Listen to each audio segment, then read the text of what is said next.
This news update is brought to you by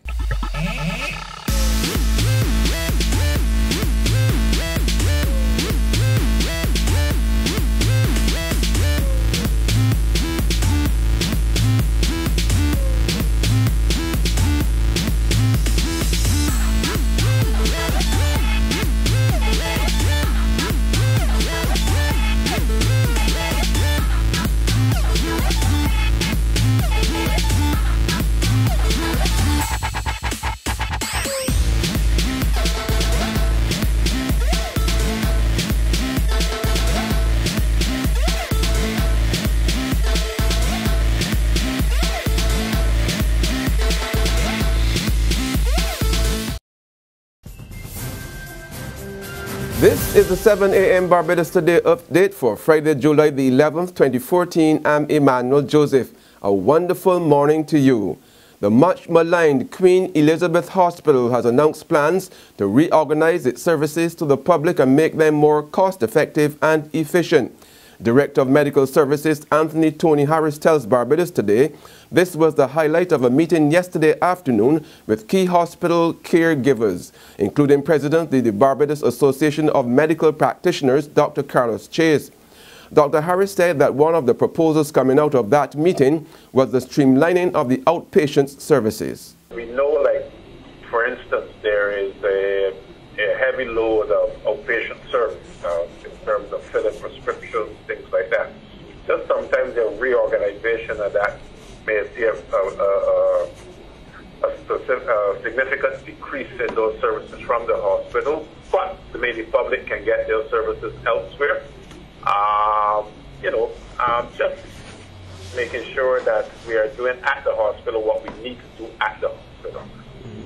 Intergenerational theft is how the president of the Guild of Students at the University of the West Indies Cayfield campus is describing the loan packages being offered to students by some leading commercial banks. A number of banks have made loans available to the UWI students to assist them in covering their tuition costs, but Damani Paris is charged that the packages are overly harsh. Paris, who also leveled the same charge against the government, has rejected the proposed financial help, saying the interest rates being applied are absolutely ridiculous and alarming.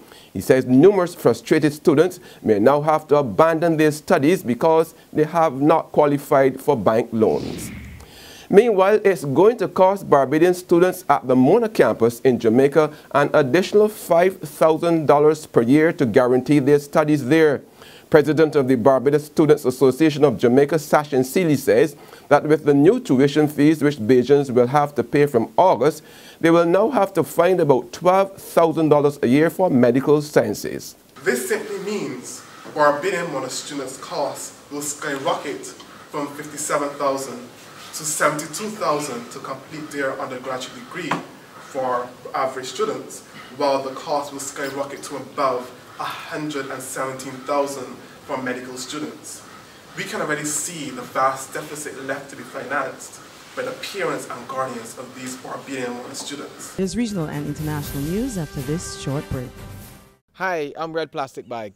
Anyone who knows me knows I don't like cold.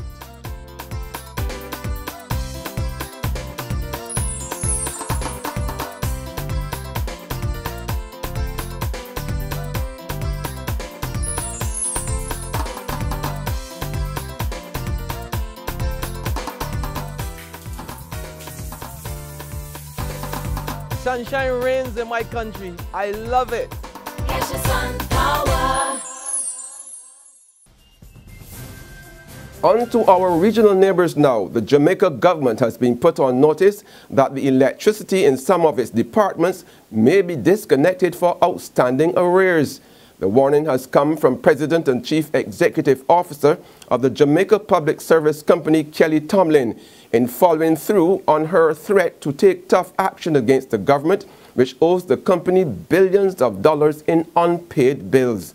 Only on Wednesday, local government minister Noel R. Scott said the government had been working with the company to settle the debt. However, Tomlin says she has already written to Finance Minister Dr. Peter Phillips, informing him of her decision to disconnect some delinquent government accounts.